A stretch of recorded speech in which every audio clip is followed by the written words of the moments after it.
Zap Crypto. Tous les jours, toute l'actu crypto au même endroit. Et pour me soutenir, abonne-toi et active la cloche pour ne pas manquer le prochain Zap Crypto. Bonsoir la cryptosphère. On commence avec le Fear and Greed Index, actuellement à 33. Dans la peur, le Social Index, toujours bloqué à fond sur Up. Et le marketeur d'Orflow, actuellement en recherche d'achat. Je fais une petite aparté aujourd'hui pour vous présenter, ou représenter pour ceux qui le connaissent déjà, Doc Marmotte et son blog. Mais avant ça, pour tous ceux qui se demandent.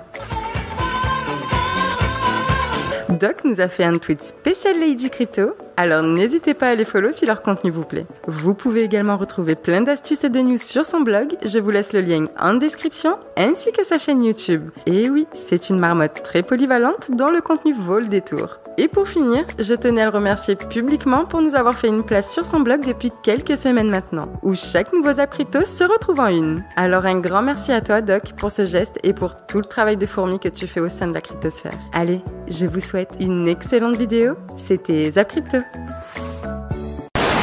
Qu'est-ce qui se passe sur le SCT? Oh, je savais que ça te plairait ça. Alors BDO, c'est une boîte d'audit et c'est la 5e mondiale. Elle est après les KPMG et tout ça et toutes les grosses entités des boîtes d'audit internationales. Ouais. Mais ça reste une très très grosse boîte de l'audit. Je te dis, je crois qu'elle est 5e mondiale la boîte. D'accord. Donc, c'est un cabinet italien. Et ils ont donc confié l'audit de leur compte qui était trimestriel. C'est devenu mensuel grâce à cette boîte-là. Et ils disent que c'est dû au changement, enfin à l'adoption des gens et tout, qu'ils ont besoin de sécurité aujourd'hui et qu'ils veulent être plus transparents, machin. Bon, à la fin de l'article, t'apprends que c'est parce qu'ils ont été menacés et qu'ils ont pris une amende il y a pas longtemps et qu'on avait déjà pointé du doigt qu'ils avaient que 26% des liquidités totales et blablabla. Et donc du coup, je pense qu'ils essaient de se racheter une image, tout simplement. Je comprends pas pourquoi ils prennent cette boîte-là qui est en Italie, qui moi. Bah parce que c'est le beau-frère du patron et que ils vont s'arranger dans les comptes. Qu'est-ce qu'ils Ouais, c'est un truc. Pourquoi ils prennent pas quelque chose de totalement indépendant comme le fait Circle? Tu vois, ça qui est. C'est étrange. Bah, le cabinet, il est indépendant, attention. Le cabinet italien, il n'est pas affilié avec qui que ce soit, tu vois. C'est vraiment une boîte d'audit qui est réputée et tout le bazar. Ce qui me surprend un peu, c'est quand tu es dans la tourmente comme Tether et que tu as été incriminé comme ils l'ont été, qu'est-ce qui t'empêche de prendre le numéro 1 de l'audit histoire d'affranchir tout le monde, tu vois? Voilà. Pourquoi tu vas jusqu'en Italie? Voilà, quand tu sais que l'Italie, déjà, c'est qu'une histoire d'oseille pour régler les comptes. Autant le dire, l'Italie, ça reste le pays un peu le plus corrompu sur cette terre. Comme beaucoup d'autres. Hein. Bah, en Europe, en tout cas, ça fait partie des premiers. Ouais, c'est sûr. Il y en a d'autres. Voilà. Hein, mais, je crois que l'Italie, elle est au niveau de la corruption, je crois qu'elle est identique à la France. Sauf que la France utilise Tornado Cash. C'est la petite finesse française, tu vois. On est connu pour ça, tu vois. Nous, voilà, quand on fait les choses, on les fait dans le feutré. L'hécatombe des stablecoins continue. Le HUSD, bon, il a décroché brutalement, ça remonte un peu, mais encore une fois, problème avec les stablecoins, hein. C'est compliqué cette histoire de stablecoins. Hein. Plus on avance, plus on va prendre dessus, plus on va comprendre, on va mieux comprendre tous les problèmes, tout ça encore une fois, des sociétés qui sont nouvelles et tout, donc beaucoup de problèmes, mais bon, c'est notre argent, c'est votre argent, donc c'est un peu embêtant. Vous savez qu'avec Ethereum, on va passer en Proof of Stake, donc là, d'ici le 15 septembre. Et du coup, il va y avoir des validateurs qui vont remplacer les mineurs actuels, donc qui vont avoir pour rôle d'ajouter les transactions dans des blocs et les blocs à la blockchain. Comme on a vu, une grande partie, 60% de ces validateurs sont issus d'entités centralisées, peut-être un peu moins avec si on enlève Lido. Et au final, ces entités centralisées vont être soumises aux régulateurs. Et donc, le risque, c'est de voir Coinbase, par exemple, qui est un des principaux validateurs, dire en fait il y a des transactions qui viennent de Tornado Cash, qui viennent d'adresses qui ont utilisé Tornado Cash, donc on les ajoute pas dans les blocs d'Ethereum. Et là on a une censure en fait d'Ethereum, et on pensait que le Proof of Stake c'était justement en vue de lutter contre cette censure. Et donc là on a Vitalik Buterin qui a dit nous si jamais on a des validateurs qui font ça, on va slasher leurs Ethers, c'est-à-dire les Ethers qui sont en gage, on va les vendre, on va les liquider. Et là on a le CEO de Coinbase qui nous dit attention, non pas du tout, si le régulateur me dit d'enlever certaines transactions, je ne le ferai pas et je préférerais arrêter le staking. J'y crois pas une seule seconde personnellement. Ça va être extrêmement juteux. Et d'ailleurs, il y a JP Morgan qui a annoncé que finalement le staking pourrait rapporter près de 500 millions par an à Coinbase, vu que c'est les investisseurs, vu que Coinbase va être tenu par des investisseurs qu'on a vu, des corporates, c'est évident qu'ils le feront pas et qu'ils vont s'aligner avec le régulateur. Donc on est potentiellement en danger. On va parler maintenant de l'Ontario. Ontario au Canada, ils viennent en fait de mettre en place une limitation à 30 000 $ de crypto-monnaies annuellement qui peuvent être achetées au niveau des altcoins. Il y a uniquement 4 crypto-monnaies qui ne sont pas impactées par cette limitation, c'est Bitcoin, Ethereum, Litecoin et Bitcoin Cash. Donc si vous habitez en Ontario et vous voulez acheter une de ces 4 crypto-monnaies, pas de blocage. Si vous voulez acheter autre chose, Solana par exemple, et ben après avoir acheté 30 000 $ de Solana annuellement, vous pourrez plus rien d'autre acheter comme crypto-monnaie. C'est bizarre cette limitation, ça montre un peu ce que peuvent mettre en place les régulateurs. Là c'est 30 000 $, mais imaginez dans un autre pays ils décident de mettre en place 1 000 $, ils mettent en place 500 $ par crypto-monnaie, ça pose problème. Et surtout, pourquoi exclure ces 4 crypto-monnaies, Bitcoin, Litecoin, Ethereum, Bitcoin Cash. La communauté Ethereum d'ailleurs s'est un peu dit pourquoi exclure ça, même si ça avantage l'Ether, le Bitcoin, etc. Ils ont dit c'est pas normal.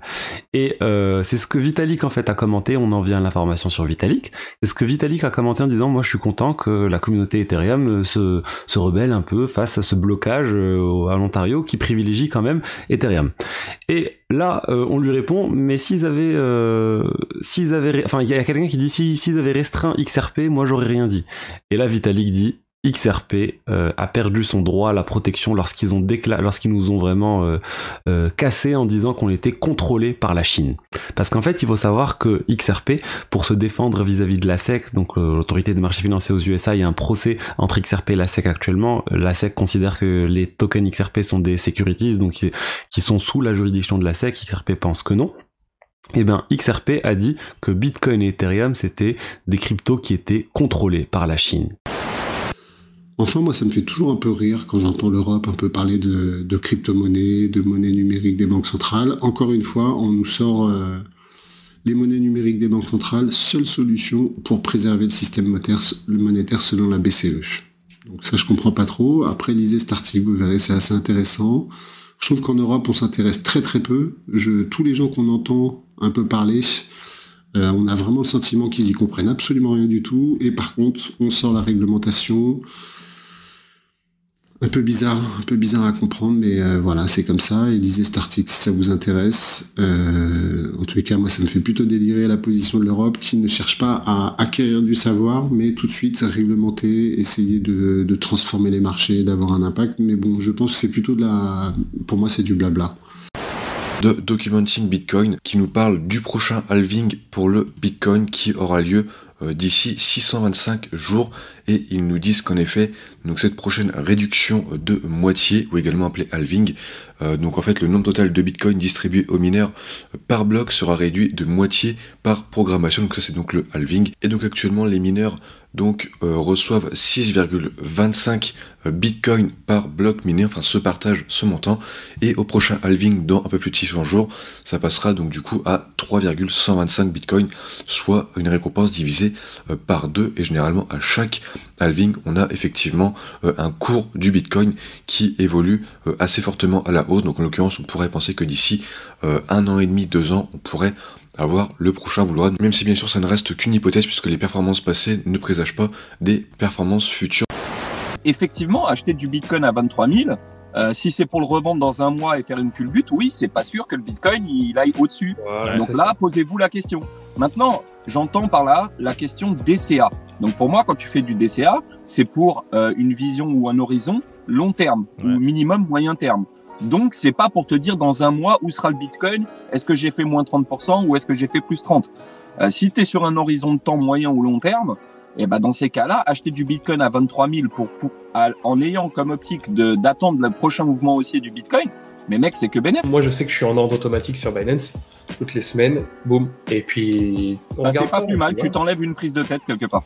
De toute façon, en long terme, c'est ce qu'il faut faire, il faut automatiser les choses. Le but du long terme, c'est aussi ça, c'est essayer d'avoir les choses les plus automatiques possibles pour que ta charge mentale, elle diminue et que tu puisses utiliser ton énergie justement au quotidien pour faire d'autres opérations qui sont plus intéressantes, qui vont te rapporter du profit ailleurs. Après, il y en a d'autres. Moi, on m'a déjà posé la question de me dire si je fais un DCA par semaine, quel est le meilleur jour de la semaine pour faire mon DCA ?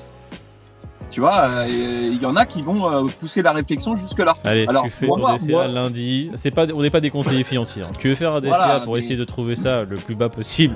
Tu le fais entre la nuit de lundi à mardi. Voilà, en pleine nuit, tu lances ton DCA. Sur le long terme, hein, c'est les chiffres qui le montrent. Statistiquement, c'est là où il y a les prix les plus bas. Je te dis pas que ça sera toujours le cas. Il y a certains lundis ou mardis où les prix vont péter. Mais statistiquement, si vraiment tu veux juste fermer les yeux, etc., t'auras le plus de chances d'avoir sur la semaine les prix les plus bas sur ces journées-là.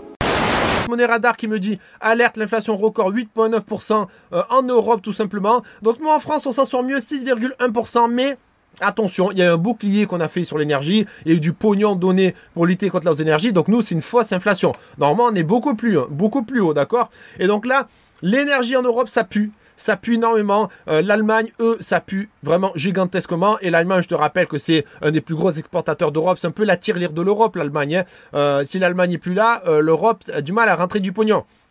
Donc là, l'Allemagne va prendre extra cher au niveau de l'énergie parce que Poutine, simplement, il ferme un peu le robinet, en gros. Hein. Et donc, nous aussi. Donc, il y en a qui parlent de coupure d'électricité qu'il va avoir pendant tout l'hiver. À ce qui paraît, alors, on verra bien. Mais certains, alors des professionnels, parlent, après, bon, il y a de tout, bien sûr, il faut le prendre avec des pincettes, mais ils parlent pour la première fois, on va avoir une crise énergétique.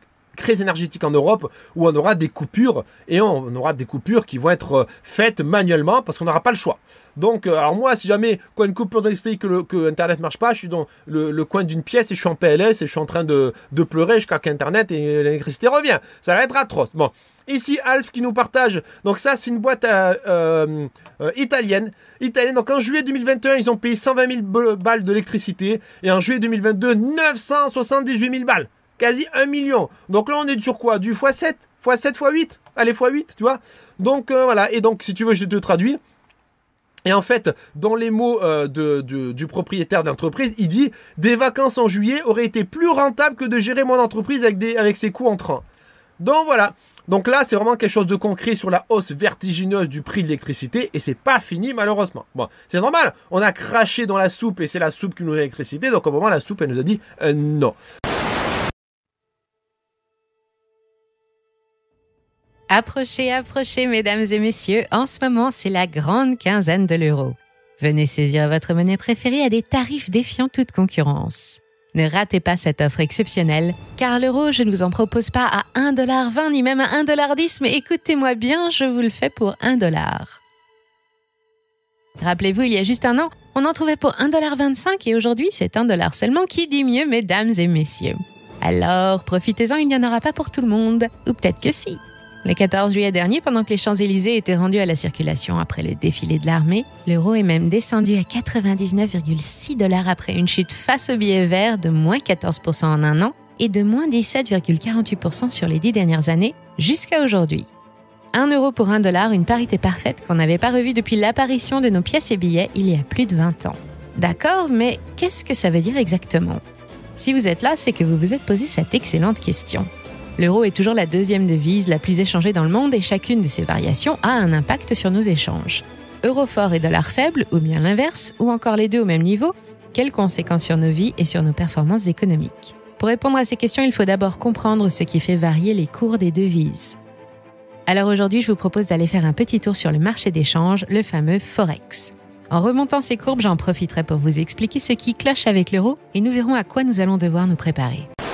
Sur l'Europe, on a eu une expansion du prix du gaz sur 12 mois de 600%. C'est juste énorme. Et a priori, les choses ne vont pas aller dans le bon sens. On va continuer, malheureusement, d'avoir un coût de l'électricité toujours de plus en plus cher.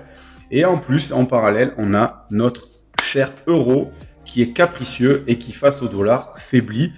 Évidemment, si la Fed augmente ses taux et que l'Europe ne suit pas, en tout cas au même rythme, eh bien évidemment, les capitaux se dirigent vers le dollar puisque le dollar rémunère mieux que l'euro. Donc avec un coût de l'énergie plus cher et un euro plus faible, eh bien je vous laisse déduire que le prix de nos factures vont être extrêmement douloureux. C'est les raisons pour lesquelles le pétrole est remonté hier. Donc vous avez un rebond massif sur l'or noir. whatever, ça peut faire plaisir à qui, on s'en fout. La question n'est pas là, mais on a un rebond assez important sur le pétrole, juste après les chiffres de l'inflation. Et puis, derrière, vous regardez les nouvelles et on dit, ouais, le pétrole, il est remonté parce que, tu comprends, on a quand même un petit peu la crainte que quand les Européens ils vont mettre des sanctions terribles sur la Russie, au mois de décembre, la Russie va arrêter de fournir une partie du pétrole mondial, donc il va y avoir une baisse dans l'offre du marché, donc ça veut dire que le pétrole va monter. Alors, la nouvelle, on la connaît depuis au bas mot longtemps, et puis on s'en fout complètement. Depuis des semaines, toute la baisse du pétrole s'est faite en disant oui, mais quand les Européens ils vont coller des nouvelles sanctions, ça va être compliqué. Ah bah ouais, les Européens ils vont coller des nouvelles sanctions, c'est pas une nouveauté, on sait qu'ils vont le faire, on sait qu'ils vont le faire en décembre, enfin, pour autant qu'ils arrivent encore à se chauffer, et puis à ce moment-là, eh bien, on verra ce qui va se passer sur le prix du baril. C'est new, ce qu'on savait depuis longtemps. Tous les experts en pétrole, si vous lisez des articles sur le sujet, ils en parlent déjà beaucoup. Mais hier, on en a mieux parlé, je sais pas, il y a un mec qui s'occupait du marketing et ça a cartonné derrière. Bref, le pétrole est remonté violemment. Et au passage, j'aimerais quand même signaler une chose qui est quand même assez, enfin je sais pas si c'est rigolo, mais le prix du gaz aujourd'hui en Europe, il est 10 fois supérieur au prix du gaz à la même époque les autres années.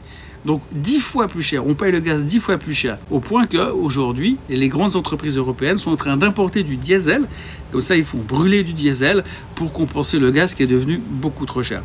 Et puis nous, on nous demande de faire très attention à ne pas allumer l'électricité trop longtemps, à couper le wifi quand on part de la maison, parce que sinon ça consomme beaucoup trop d'énergie. Bref, là pour l'instant on rigole parce qu'on est en pleine canicule, mais je me demande comment ça va se passer et cet hiver quand il va falloir aller couper du bois en forêt pour compenser le chauffage qui ne fonctionne plus 4 à 6 heures par jour parce qu'il n'y a pas assez d'énergie et que le gaz est trop cher. Mais mis à part ça, les sanctions face à la Russie que les Européens ont mis en place, ça fonctionne du tonnerre.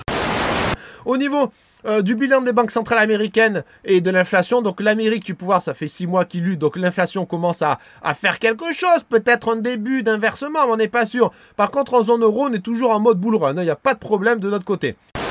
Là, vous comprenez que les marchés souffrent. Alors qu'on a fait ça, quoi. On a juste arrêté de créer, en fait. On n'a pas diminué la masse monétaire. Vous comprenez? C'est pareil pour la balance. C'est exactement la même chose pour la balance des obligations qui avaient été achetées par la Fed en 2020. Vous le voyez là, c'est cette création monétaire. Finalement, on a acheté des obligations. Ici, on est en train de faire le contraire du quantitative easing, c'est-à-dire le quantitative tapering. Et vous voyez que le marché est en train de souffrir alors qu'on a juste vendu à peine ça. Donc, en l'occurrence, ça m'amène à dire que oui, potentiellement, si on devait continuer sur cette fuite en avant, ça pourrait continuer encore 10 ou 20 ans sans que les États-Unis soient réellement ici complètement en train d'imploser. À un moment donné, et c'est l'avis de Bricklow, il pense que en 2040, 2050, le dollar va s'effondrer, il y aura plus du tout aucune confiance de tous les pays dans le dollar, mais il pense qu'il lui reste encore ici une trentaine d'années devant lui, donc un demi-cycle de 25 ans où on passe dans autre chose. Le dollar continue à être plus ou moins l'égérie du monde occidental, mais plus du tout du monde autour des BRICS et du monde des matières premières. Donc il faudra un moyen de médiation entre ces deux blocs. Peut-être que Bitcoin peut ici tirer son épingle du jeu, Bitcoin ou autre, mais en tout cas la crypto. Et vous comprenez qu'avec la vitesse de transaction, etc., ça peut être quelque chose de vraiment intéressant. Et pour lui, donc 50 000 $ d'aujourd'hui vaudront 300 000 $, tout simplement, ne serait-ce qu'en 2031. Et Bitcoin vaudra 1,2 million de dollars pièce. Pourquoi? Parce que tout simplement, après il fait des calculs avec la market cap, c'est-à-dire que tout simplement il dit aujourd'hui, de toute façon, vous comprenez ici que vous augmentez la demande si on considère à valeur constante 300 000 $. Aujourd'hui, on va dire que on va schématiser, on va dire que le Bitcoin est à 30 000. Tout simplement, vous augmentez ici, on va dire la market cap par 10. Donc c'est pas déconnant en termes d'objectifs. Par contre, il faut bien comprendre que si Bitcoin vaut 1,2 million de dollars pièce, en fait, sa valeur réelle est divisée par 6 en termes de pouvoir d'achat. Donc du coup, vous aurez potentiellement un Bitcoin à 200 000 $, valeur actuelle. Vous allez voir que sur Ichimoku, on a quelques détails qui sont assez intéressants. Si j'ajoute Ichimoku Kinkoyo, Regardez, donc on a une grosse mèche et pour l'instant, je dis bien pour l'instant, on est donc toujours à l'intérieur du Kumo. Il y a plusieurs éléments à prendre en compte. On a ici la SSA, donc le côté inférieur du Kumo, et aussi la Kinjun que vous voyez ici. Ces deux niveaux de support sont très importants. Chaque bougie compte sur le BTC. Il va falloir contrôler tout cela. Donc si on clôture ici légèrement dessous, pas de panique, on a encore la Kinjun.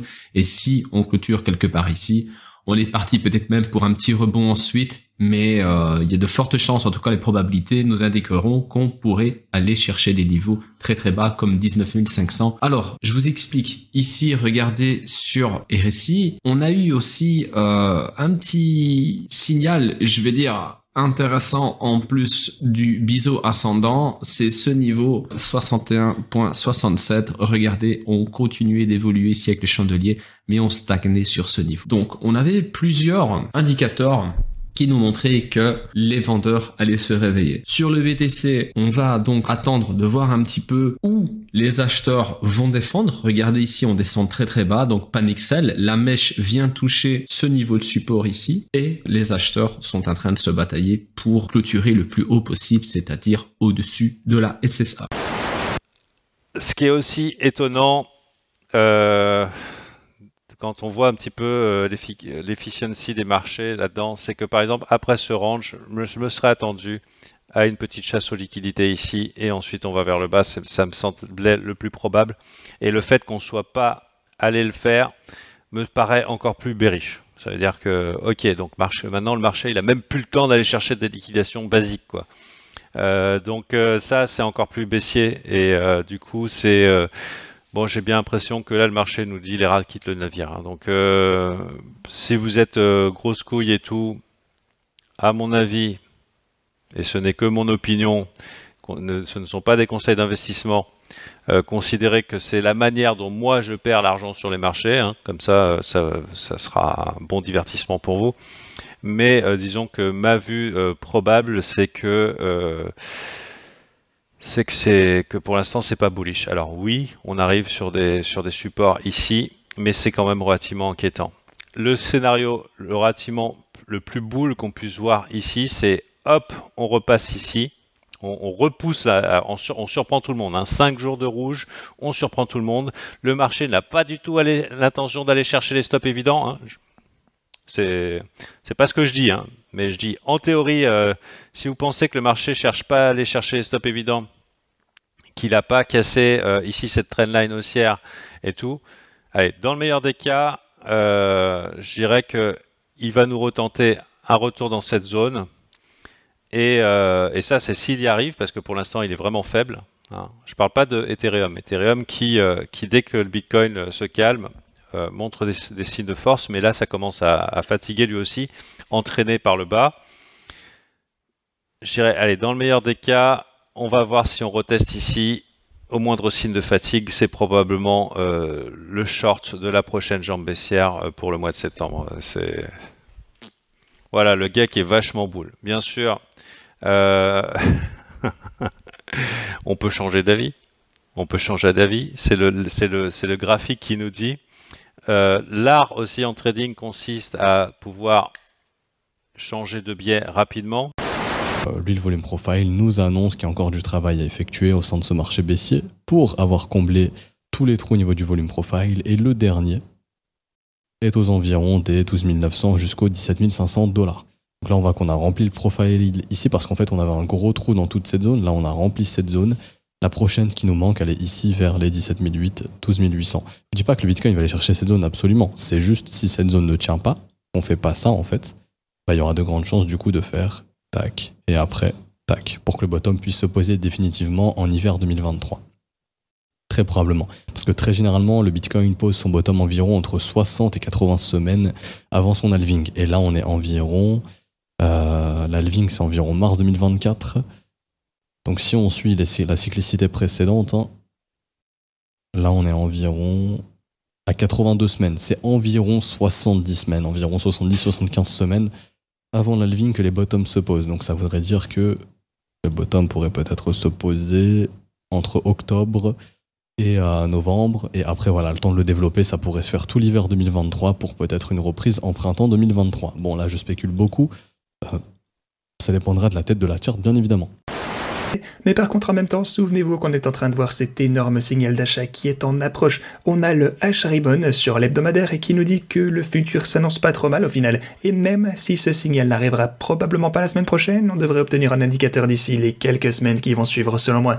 Et vous savez qu'en gros, à chaque fois que cet indicateur s'est allumé, s'en sont toujours suivis des gains intéressants après cette opportunité d'achat. Attention par contre, on sait bien que l'histoire ne doit pas forcément se répéter, peut-être que maintenant les choses ont changé et que cette fois sera une exception, mais moi je vous apporte juste l'info que tôt ou tard ce signal d'achat va se déclencher. Après on verra. Cependant, tant que ça ne se sera pas passé, il faudra rester prudent, mais vous pouvez compter sur moi pour vous mettre au courant des nouveautés dès que ce signal d'achat sera déclenché. On va faire un petit point sur ETH BTC. On a bien fait le break of structure qu'on attendait, break of structure sur lequel on est en train de travailler, donc on a bien une surperformance toujours présente de l'Ethereum par rapport au BTC, et on a bien un Ethereum qui continue malgré la totalité du marché à surperformer le BTC. Donc si jamais on se retrouve sur une réaccélération haussière, je pense qu'on verra l'accélération haussière de l'Ethereum beaucoup plus forte et aller casser ici les 0,09, en tout cas les 0,088, pour aller chercher les 0,09, et donc faire une continuité haussière. C'est un petit peu ce que l'on attend, et c'est ce que l'on voit comme perspective pour Ethereum en surperformance, avec notamment le point de vue réel du fondamental, qui est principalement The Merge, qui apporte quand même un gros élan pour la communauté Ethereum et pour tous les EVM compatibles qui sont derrière. On le voit vraiment au niveau du total market cap de la crypto, qui ne reflète pas justement cette fois-ci uniquement le BTC, où on a bien une forme de décorrélation entre les deux, ce qui montre bien la surperformance d'Ethereum et de toute sa cohorte. Les différents Fibos qu'on va regarder aujourd'hui, donc on a le Fibonacci classique, celui que tout le monde utilise. On va parler du Fibonacci de prolongation selon la tendance, c'est un de mes préférés. Celui-là, c'est un des Fibos que j'utilise le plus quand je rate un mouvement. Quand je rate un train, c'est celui que j'utilise le plus pour essayer de rentrer avec tout le monde, mais dans une entrée plutôt propre, pas dans une entrée dégueulasse où vous allez acheter un breakout ou n'importe quoi et vous allez vous faire attraper et vous allez être dans la sauce. Et les Fibonacci d'extension, celui-là, c'est mon vrai petit poulain pour tout ce qui est daily, grosse time frame.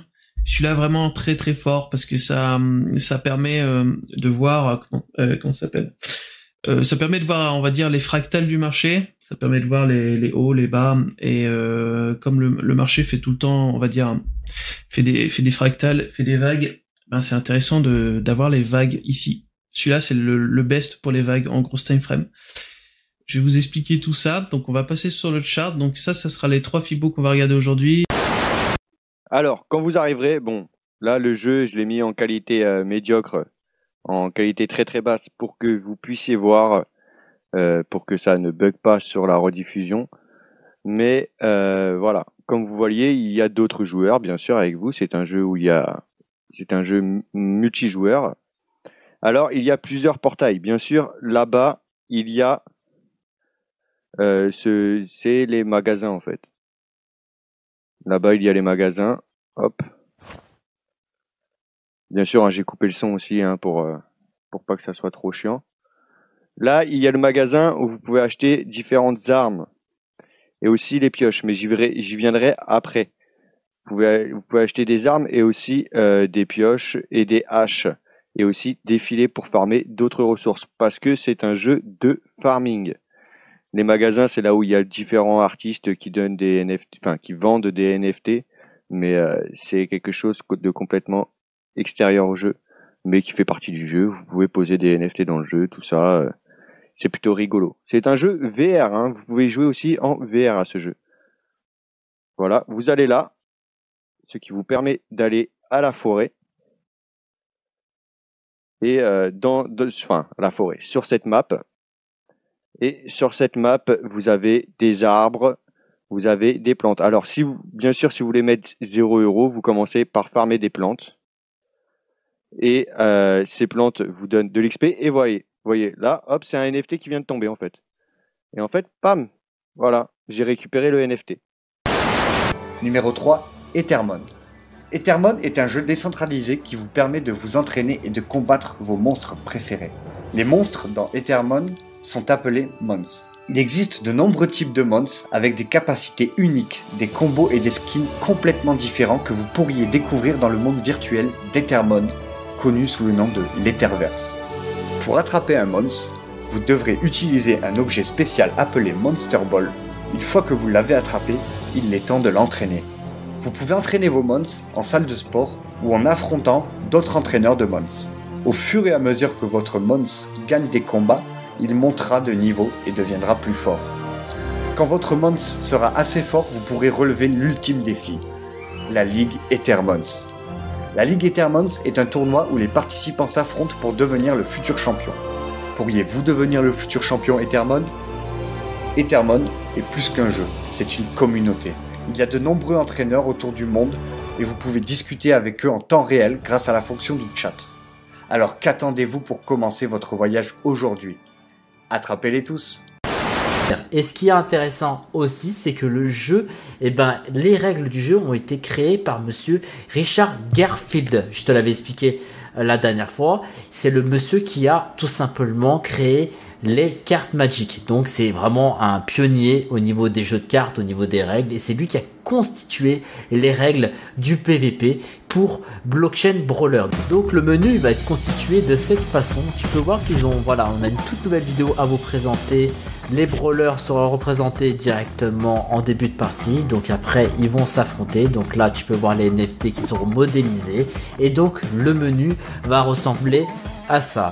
Le jeu est encore en phase alpha, il est encore en phase de conception, donc soyez indulgents vis-à-vis de la qualité graphique. Le troisième projet est le projet Amber Sword. Évidemment, c'est un free-to-play sans classe où on pourra faire du PVP et du PVE avec une énorme dimension économique. Sachez que je vous dis que c'est free-to-play, mais pour les gens qui veulent dépenser des sous dedans, ils pourront acheter des objets un peu de confort en fait, pour se la péter un petit peu, on va dire ce qui est. Et ça se jouera donc sur mobile et sur PC. Il y aura une grosse dimension aussi sur les collectibles et la cosmétique. En effet, il y aura des skins de pets, donc d'animaux, il y aura des skins d'armes, de personnages, il y aura beaucoup de choses comme ça. Il y a également des lands avec différentes raretés. Donc toujours pareil, c'est pas obligatoire, mais forcément ça apportera de gros bénéfices. Également un token pour trader les différents NFT. Il y aura différentes nations. Le jeu est quand même très très complet.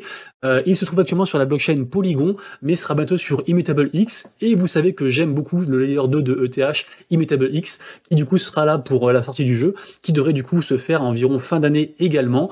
Et actuellement le floor price des lands est de 0,1 ETH. C'est un projet très prometteur, suivi par une communauté folle avec beaucoup de concours à l'intérieur.